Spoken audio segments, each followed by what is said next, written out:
உலகெங்கிலும் இருக்கும் பிளே தமிழ் நேயர்கள் அனைவருக்கும் வணக்கம். நான் உங்கள் ராம்ஜி. ஆடி மாத பலன்கள். ஆடி போய் ஆவணி வந்தா டாப்ல வரும் அப்படின்னா யாருக்கெல்லாம் ஆடி மாசம் நல்லா இருப்பீங்க? ஸோ எந்தெந்த ராசிக்காரர்கள்லாம் குபேர சம்பத்துகளை பெற போறீங்க, யாரெல்லாம் வெளிநாடு போக போறீங்க, யாருக்கெல்லாம் பெரும் செல்வம் வந்து சேரப்போகிறது, வேலை கிடைக்க போகுதுங்கிறத ராசி ரீதியாக நாம் பார்த்து விடலாம். பொதுவாகவே நண்பர்களே, இந்த ஆடி மாதம் என்பது ஒரு நோட்டடான மாதம். காரணம் என்ன அப்படின்னா, தேவர்களுடைய தட்சநாயனம் முடிந்து உத்தராயணம் தொடங்குவது இந்த மாதம் தான். இப்போது இந்த ஆடி மாதத்தில் நமக்கு நிறைய தெரியும். Aadi Amavasai is very famous. இந்த மாதத்திலே இந்த செவ்வாய் பகவான் பார்த்தீங்கன்னா மிதுனத்தில் இருக்கிறார். அடுத்ததாக சூரியனும் குருவுமாக சேர்ந்து கடகத்தில் இருக்கிறார்கள். புதன் சிம்மத்தில் இருக்கிறார். அப்படி வரிசையை நகர்ந்து வந்து சுக்கிரன் கன்னிக்கு போய்டுறார். இப்போ என்னென்னா, கொஞ்ச நாள் கழித்து, அதாவது ஒரு ஆகஸ்ட் மாதம் செகண்ட் வீக் வாக்கில் என்ன ஆயிடுதுன்னா, இந்த ஜூலை 17 தொடங்குகின்ற ஆடி மாதம் அடுத்ததாக ஆகஸ்ட் 17 வரை நடக்கிறது. இதில் ஆகஸ்ட் மாதத்தினுடைய 10 தேதிக்கு அப்புறம்லாம் என்ன ஆயிடுதுன்னா, சுக்கிர பகவான் கன்னியில் நீச்சமாயிடுறாரு. இந்த பக்கம் சிம்மத்திலே சூரியன் ஆட்சி பெற்று புதனோடு சேர்ந்து புதாதித்ய யோகம் பெறுகிறார். இந்த பக்கம் என்னடானா செவ்வாய் பகவான் மிதுனத்தில் இருக்கிறார். இது எல்லாத்தோட சூப்பரான முத்தாய்ப்பான விஷயம், ஜூலை மாதம் 27ஆம் தேதி சனி பகவான் வக்கரம் அடைகிறார். சனி கொடுத்தால் எவர் தடுப்பார்? சனி கொடுத்தா தடுக்க யாராவது இருக்காங்களா? யாரும் கிடையாது. சனி பகவான் இஸ் அல்டிமேட் டன். காரணம் என்ன?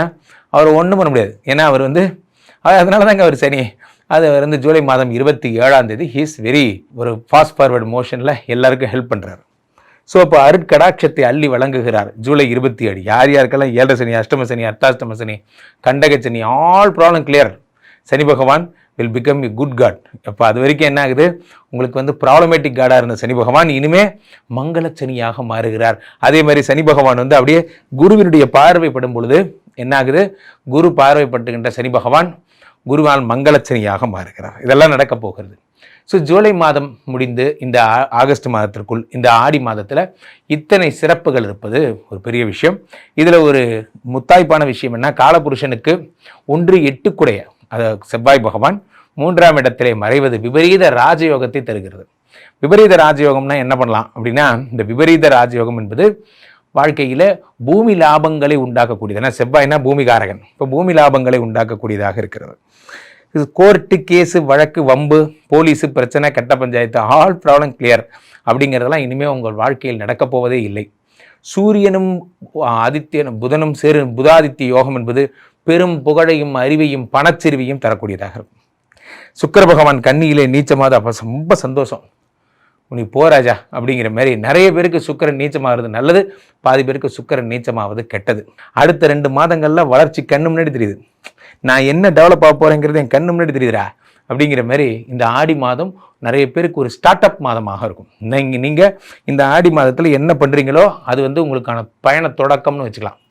நம்ம ஜேர்னி ஸ்டார்டட் நவ் அப்படிங்கிற மாதிரி இந்த மாதத்திலே பெரும்புகழும் பெரும் சிறப்பும் உங்களுக்கு வந்து சேரப்போகிறது. மேஷராசிக்காரர்களுக்கெல்லாம் இந்த ஆடி மாதம் என்ன பலன்களை தரப்போகிறது?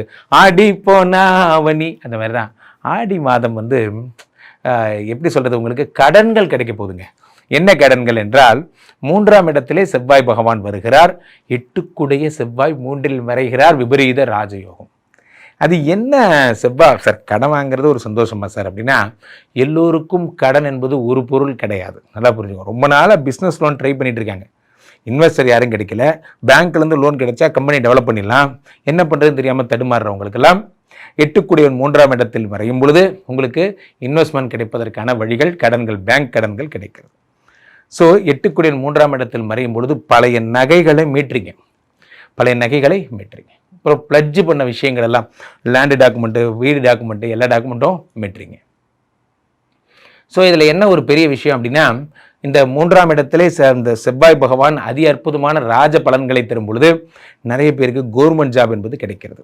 சில பேர் பார்த்திங்கன்னா என்ன ஆகுன்னா, இப்போது நான் எஸ்ஐக்கு பரீட்சை எழுதினேன் சார், மார்பு 1 இன்ச்சு கம்மிங்கிறதுனால எனக்கு பரீட்சை கிடைக்கல சார் போன்ற விஷயங்கள். ஸோ அதெல்லாம் உங்களுக்கு அரசு பதவிகள் போன்றவை கிடைக்கும். அடுத்து 4ஆம் இடத்திலே குரு பகவான் ஆல்ரெடி ஒரு உச்சமாக இருக்கார். மேஷராசிக்கு உச்சம். 4ஆம் இடத்திலே குரு பகவான் உச்சமாகும் பொழுது என்ன நடக்கும் அப்படின்னா, இவர் வந்து யாருன்னா, இப்போ உங்களுக்கு 9 கூடிய பாக்யாதிபதி 4ஆம் இடத்தில் உச்சம் பெறும்போது அதிர்ஷ்டம் கிடைக்கிறது, ப்ரொமோஷன் கிடைக்கிறது, உங்களுக்கு பெரும் பதவி கிடைக்கிறது, வீடு, மாடு, மனை, உயர்கல்வி, உயர் பதவி போன்றவை கிடைக்கிறது. நல்ல நேரம். 4ஆம் இடம் என்பது அத்தனை உயர்ந்த விஷயம். இப்போது 4ஆம் இடத்துல உச்சம் பெறுகிறார். உச்சம் பெற்ற இதோட ஆடி மாதத்தில் யார் வரானா, ஃபஸ்ட் எடுத்தோன்னா சூரியன் வரார். அவர் உங்களுக்கு யோகாதிபதி. அப்போ என்ன ஆகும்னா, உங்களுக்கு எதிர்பார்த்த ட்ரீம் ஹவுஸும்பாங்கல்ல, அந்த ட்ரீம் ஹவுஸை வாங்க போகிறீங்க. ஒரு பெரிய பங்களா வேணும் சார், அந்த அரண்மனையில் 4 பில்லர் இருக்கும் சார், இந்த மாதிரிலாம் கனவு கண்டிருப்பீங்க. எங்கள் அப்பா அங்கே வாசலில் இந்த மாதிரி அவர் ரெஸ்ட் எடுக்கிறதுக்கு அந்த மாதிரிலாம் நீங்கள் கனவு கண்டிருப்பீங்க. அல்லது எங்கள் அப்பா ஃப்ரண்ட்டில் காரில் உட்கார வச்சு சென்னை ஒரு ரவுண்ட் அடிக்கணும் சார். மிடில் கிளாஸ் மக்களுடைய எளிய கனவுகள் அதில் நிறைவேற போகுது. இப்போ இந்த 4ஆம் இடத்துல சூரியன் வரும்பொழுது ஆசைப்பட்ட வீடு சார், அந்த வீடு கிடைச்சா நல்லாயிருக்கும், எங்கள் வீட்டில் ரொம்ப ஆசைப்பட்டாங்க, கார்னர் பீஸ் சார் அது போன்ற விஷயங்கள். ஆனால் நமக்கு அப்போ இருந்த பொருளாதார சுச்சுவேஷன் அது கிடைக்கல. இப்போ கிடைப்பதற்கான வாய்ப்புகள் அதிகம். 4ஆம் இடம் என்பது ப்ரமோஷன் சார். ஒரு நாளாவது நான் ஷிஃப்ட் இன்சார்ஜ் ஆகிட்டு தான் சார் இந்த வேலையை விட்டு போவேன், நான் எழுதி வச்சுக்கிங்க சார், நான் அதுக்காக தீவிரமாக ஒர்க் பண்ணுவேன். ஒவ்வொருத்தர் லட்சியம் ஒவ்வொரு மாதிரி. வாழ்க்கையில் சில பேர் பார்த்தீங்கன்னா கம்பெனியில் இந்த மாதிரி டார்கெட்லாம் வச்சுப்பீங்க. ஸோ இப்போ 4ஆம் இடத்துல சூரியன் வரும்பொழுது பெரும்புகழ் கிடைக்கின்ற பதவிகள். யாரெல்லாம் உங்கள் கம்பெனியில் துச்சமாக நினச்சிங்களோ அவங்களாம் குட் மார்னிங் சார், வணக்கம் சார், இன்றைக்கி என்ன சார் ஒர்க்குன்னு கேட்பாங்க. அதாங்க கெத்து. ஒரு காலத்தில் நம்ம அப்படி இருந்தோம், இப்போ அவங்க நம்மகிட்ட கேட்குறாங்க அப்படிங்கிற மாதிரி சுச்சுவேஷன்.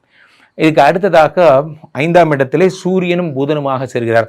சூரிய பகவான் ஆட்சி. மேஷராசிக்காரர்களுக்கு குழந்தை பிறக்க போகிறது. மேஷராசிக்காரர்கள் நீங்கள் சொத்து வாங்க போகிறீங்க. பாடா, ரொம்ப நாள் ஆசை சார். அப்போ நான் ஃபஸ்ட் இருந்தால் தான் சொல்லிட்டு இருக்கேன், இந்த ராசி பலன் ஆரம்பிச்சதுன்னு சொல்லிட்டு இருக்கேன். வீடு வாங்க போகிறீங்க, கார் வாங்க போகிறீங்க, சொத்து வாங்க போகிறீங்க, எல்லாமே சூப்பராக இருக்குது. காரணம் என்னென்னா, நீங்கள் 5ஆம் இடத்துக்குரியவன் ஆட்சி பெறும் பொழுது சார் ஒருத்தர்கிட்ட கேட்கும்போது நம்ம என்ன கேட்குறோம், ஐயா எனக்கு பூமி வாங்குற யோகம் இருக்கா, எனக்கு லேண்டு வாங்குற யோகம் இருக்கா, எனக்கு வெளிநாட்டு போகிற யோகம் இருக்கா, யோகம்னு கேட்குறோமா இல்லையா? இந்த யோகம்னா என்ன? உங்களுக்கான அதிர்ஷ்டம், பேரதிர்ஷ்டம்னு பேர். 5 கூடிய சூரியன் ஆட்சி பெறும் பொழுது என்ன ஆகுதுன்னா, எல்லா யோகங்களையும் தராரு. உங்கள் என்ன ஆசைப்பட்டாலும் அப்ரூவ் பண்ணுறாரு. அதெல்லாம் நடக்குது. அடுத்து புதனோடு சேர்ந்திருக்கும் பொழுது என்ன ஆகும்னா, புத்திசாலித்தனமாக அதை எப்படி சாதுரியமாக அச்சீவ் பண்ணுங்கிற வரைக்கும் புத பகவான் உங்களுக்கு சப்போர்ட் பண்ணுறார் 5ஆம் இடத்துல. ஒரே ஒரு ப்ராப்ளம் என்ன, 2-7 கூடிய சுக்கிரன் நீச்சம். இப்போது இவ்வளவு இருந்து என்ன, போய் என்ன, வந்து என்ன, மனைவி கூட கொஞ்சம் கிளாஸு. என்ன, நான் சொன்னால் அவங்க ஒன்று சொல்கிறாங்க, அவங்க சொன்னால் நம்ம ஒன்று அது எல்லார் வீட்டிலும் இருக்கிறது தான் சார். இப்போது எல்லார் வீட்டிலும் இருக்கிறது தான். எந்த மனைவி தான் கரெக்டாக புரிஞ்சுக்கிட்டாங்க. 2-7 கூடிய சுக்கிர பகவான் நீச்சமாகும் பொழுது மனைவி கூட கிளாஸ் வரும், ஜாக்கிரதையாக இருங்க. சரியா? சண்டை போடுறது மனைவிங்கிறது மனசில் இருக்கட்டும். ஸோ ரொம்ப அடுத்த லெவலுக்கு போயிட வேண்டாம். 2-7 கூடிய சுக்கிர பகவான் நீச்சும் போது பண விரயங்கள் என்பது ஏற்படும். பொருளாதாரத்தை திட்டமிட்டு செலவு பண்ணுங்க.